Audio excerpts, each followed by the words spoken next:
Students, see another example. Example is a box contain 5 different red. A box contain, मैं आपको यहाँ पे बता देता हूँ. A box contain 5 different red and 6 different black balls. 6 different black balls. अलग अलग.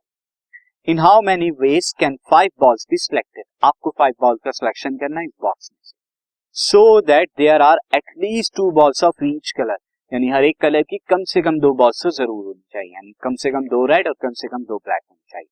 2 से कम रेड नहीं होनी चाहिए, 2 से कम ब्लैक नहीं होनी चाहिए. किस तरह से करेंगे?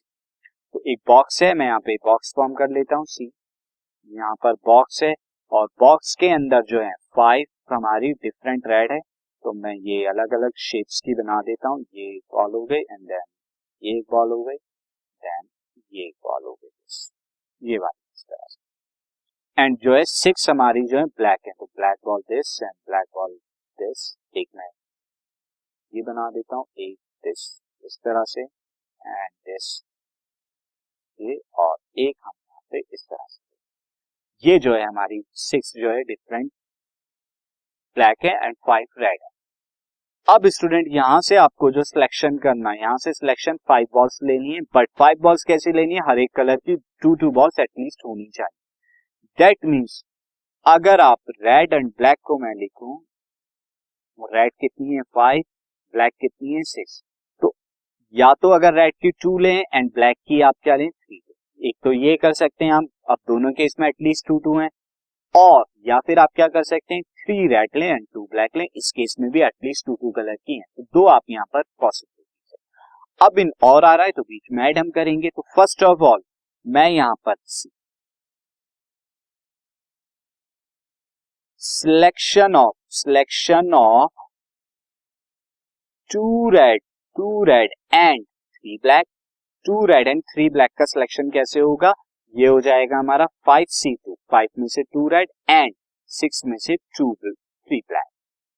एंड सिलेक्शन ऑफ दूसरा काम ये है कि 3 रेड एंड 2 ब्लैक भी आप कर सकते हैं. तो इस केस में आपका क्या हो जाएगा? इस केस में आ जाएगा 5C3 एंड 6C2. ये आपका अब और है, ये दोनों काम है. तो टोटल नंबर ऑफ सिलेक्शन क्या हो जाएगा स्टूडेंट?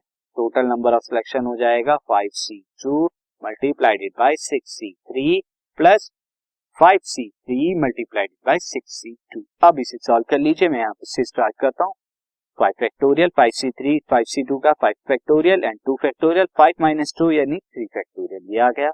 मल्टीप्लाइड बाय 6C3 क्या आएगा? 6 फैक्टोरियल पॉन में 3 factorial and 6 minus 3 again 3 factorial plus 5C3 क्या आएगा? 5 फैक्टोरियल 3 फैक्टोरियल एंड 5 माइनस 3 यानी कि 2 factorial multiplied by 6 factorial 2 factorial multiplied by 6 minus 2 is 4 factorial. अब यहाँ पर आप जो कुछ सॉल्व कर लीजिए. 5 फैक्टोरियल कॉमन आ रहा है दोनों जगह से, 6 फैक्टोरियल भी कॉमन आ रहा है, ये कॉमन ले लीजिए.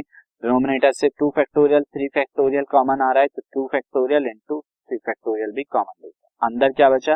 देखिए अब जो चीज कॉमन जा चुकी है, ये कॉमन जा चुके हैं, ये सब टर्म्स जो है कॉमन जा चुकी है. साथ ही 2 फैक्टोरियल 3 फैक्टोरियल भी कॉमन जा चुके हैं. तो अब जो टर्म्स हमारी बची हैं, टर्म्स आप लिख लीजिए दिस. अंदर की तरफ ऊपर 1 बचा, नीचे 3 factorial into 3 factorial plus 1 upon में 2 फैक्टोरियल इंटू 4 फैक्टोरियल. ये अब आप सॉल्व कर दीजिए. इनकी वैल्यू जो कंप्लीट कैलकुलेशन आएंगी इतने नंबर ऑफ वेजेस आएंगे. अब हम एक और एग्जांपल की तरफ चलते हैं.